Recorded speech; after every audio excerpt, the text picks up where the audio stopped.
السلام عليكم أعزائي المشاهدين، إن شاء الله تكونوا بخير. معكم بتول من مطبخ بتول قوجة. برحب فيكم من جديد وبرحب بكل المتابعين، وبحب كمان أتشكركم على كل التعليقات الحلوة اللي عم تحطولي إياها أسفل الفيديوهات. فيديو اليوم هو عبارة عن حلا سهل وسريع وخفيف كتير، وهو حلا تيراميسو الإيطالي. تابعوني لآخر الفيديو عشان تشوفوا المكونات وطريقة التحضير.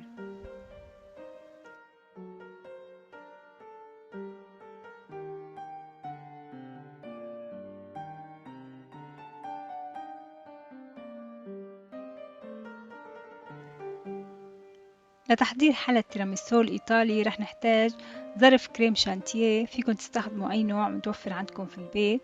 رح نحتاج كمان نوع خاص من البسكوت، هو بسكوت الأصابع.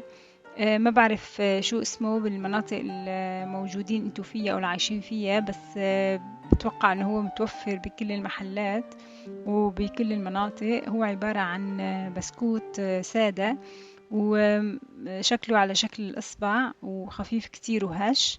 هي العلبة اللي حطيت لكم إياها أنا فيها 3 باكيتات 4 باكيتات، نحن راح نستخدم منهم 3 باكيتات فقط. وفي عنا كمان بودرة الكاكاو. هاي البودرة فينا نستخدم فيها مثل ما بنحب، هي للتزيين، وانتو بتستخدموا الكمية اللي انتو بتفضلوها.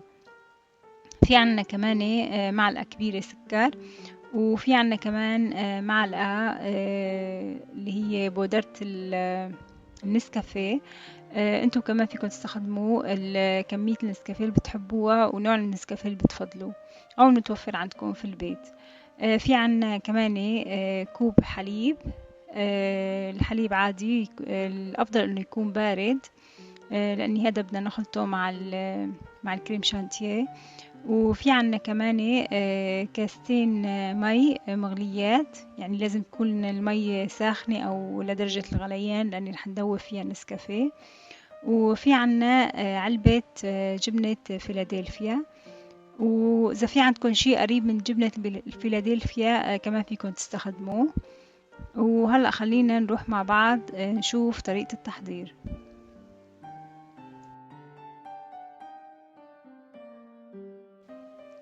في البداية رح نحتاج نجيب صحن غميق، ورح نحط فيه كاستين مي يكونوا وصلانين لدرجة الغليان،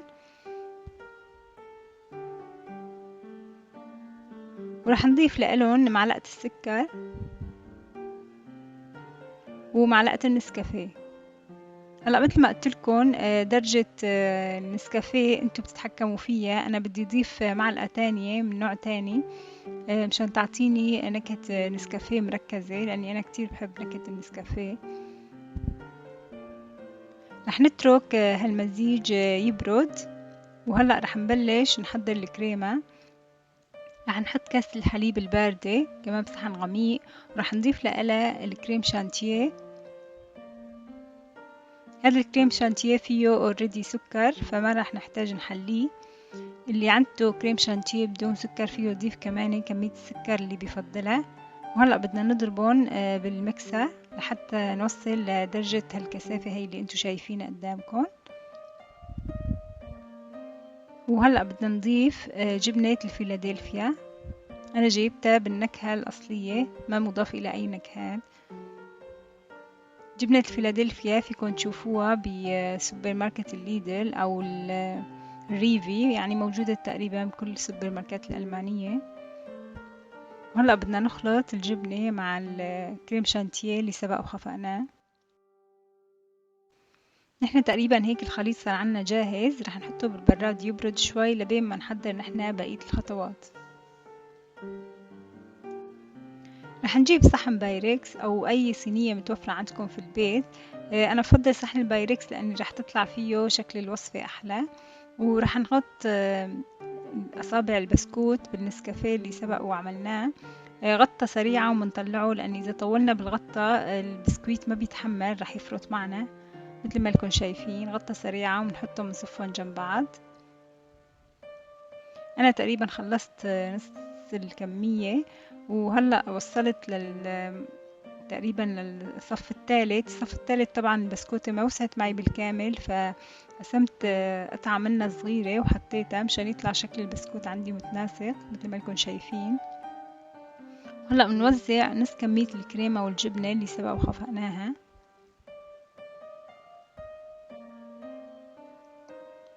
رح نوزعها بشكل متساوي فوق البسكوت.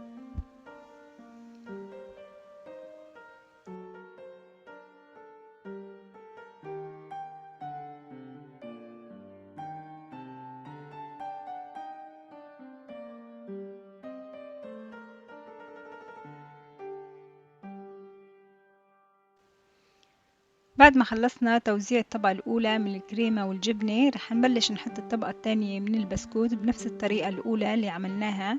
رح نرجع نغطي أصابع البسكوت بالنسكافيه وبعدين بدنا نصفهم جنب بعض.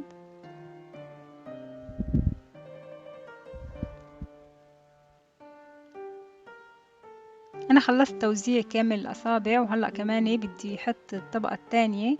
رح أحط كل الكمية اللي بقت عندي من الكريمة والجبنة، رح أوزعها بشكل متساوي على الطبقة الثانية من البسكوت.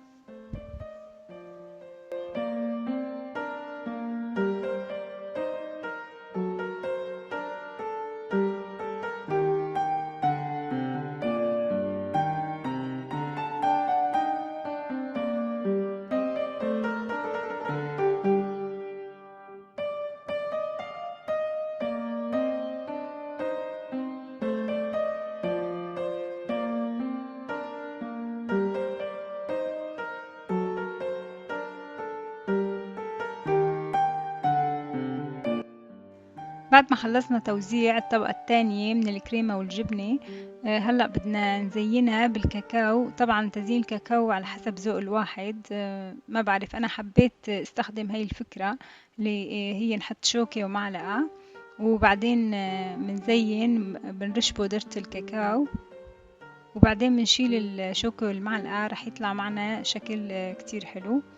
مثل ما قلت لكم هذا بيعتمد على ذوقكم وعلى اختياركم، انتوا فيكم تزينوا بالطريقة اللي انتوا بتحبوها وبتفضلوها.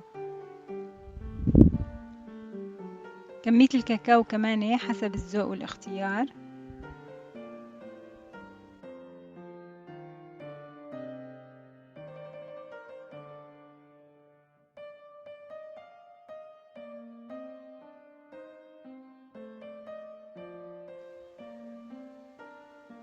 هلأ بدي شيل الشوكة والمعلقة وشوفوا كيف المنظر رح يطلع كتير حلو،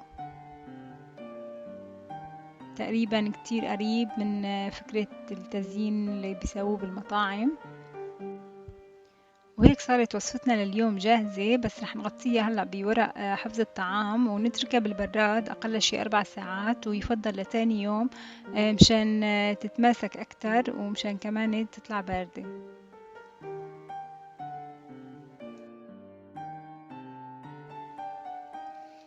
وهي حلى التيراميسو الإيطالي بعد ما برد قطعته حطيته بصحن وزينت الصحن بالكاكاو مثل ما لكم شايفين.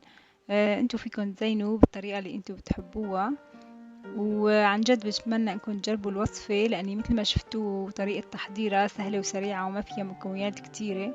وبالنسبة للطعم عن جد طعم خيالي وخفيفة كتير وما فيها كمية سكر كبيرة، ومناسبة لكل المناسبات، وخاصة إذا جايين ضيوف فجأة على البيت وما مخبريننا قبل بوقت، فينا نعملها بساعتين 3 ونقدم لهم إياها.